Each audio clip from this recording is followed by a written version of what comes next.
Years back designs பற்றி பேசிக் ஐடியாவே இல்லாத நான் இப்போ நம்மளுடைய ஜுவல்லரியை செல்ஃபாக டிசைன் பண்ண ஸ்டார்ட் பண்ணியிருக்கேன். நம்ம சிக்னேச்சர் பேட்டர்ன்ஸான நாகாசிலேருந்து தான் ஸ்டார்ட் பண்ணியிருக்கேன். ரியல் கோல்டில் நாகாஸ் ஆரம்லாம் 12 lakhs அண்ட் அபவ்ல தான் ஸ்டார்ட் ஆகுது. அண்ட் எக்ஸ்ட்ரீம்லி லைட் வெயிட்டாக இருக்குது. மேட்சிங் இயரிங்ஸ் கூட வரதில்லை. டிசைன்ஸ் எக்ஸ்க்ளூசிவாக இருக்கணும்னா நம்ம இறங்கி ஒர்க் பண்ணால் மட்டும்தான் உண்டு. நான் எப்படி லேர்ன் பண்ணிட்டு இருக்கேன்னா, துபாயில் கோல்ட் சோக்கில் இருந்து தான் ஸ்டார்ட் பண்ணேன். அங்கே இல்லாத வெரைட்டியே இல்லை.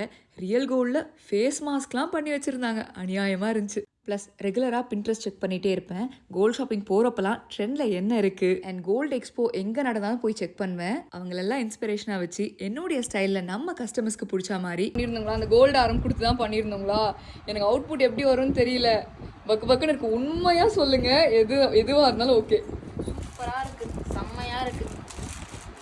Antique gold, black gold finish, subtle gold finish, antique rose கோல்டுன்னு டிஃப்ரெண்ட் பாலிஷஸும் இன்ட்ரடியூஸ் பண்ணியிருக்கேன். நாகாசிக்கு போல்டு இயரிங்ஸ் தான் யூஸ்வலாக டிசைன் ஆகும். பட் அது எல்லா ஃபேஸ் டைப்புக்கும் சூட் ஆகிறது இல்லை. ஸோ நாங்கள் நாகாசிக்கு ஸ்மால் டு மீடியம் சைஸ் ஜும்காஸோடு லான்ச் பண்ணியிருக்கோம். லிங்க் வேணும்னா ரீலை ரீஷேர் பண்ணுங்கள். நான் டிசைன் பண்ண ஒரு சில பேட்டர்ன்ஸ் இந்த வீடியோவில் இன்க்ளூட் பண்ணியிருக்கேன். எனக்கு பிடிச்ச மாதிரி உங்களுக்கும் பிடிக்கும்னு நம்புகிறேன். கரண்ட்டாக நான் ரியல் டைமண்ட் இன்ஸ்பைர்ட் பேட்டர்ன்ஸில் பொட்டுமாலாஸ் அண்ட் அஸ்லீஸில் ஒர்க் அவுட் பண்ணிகிட்ருக்கேன்.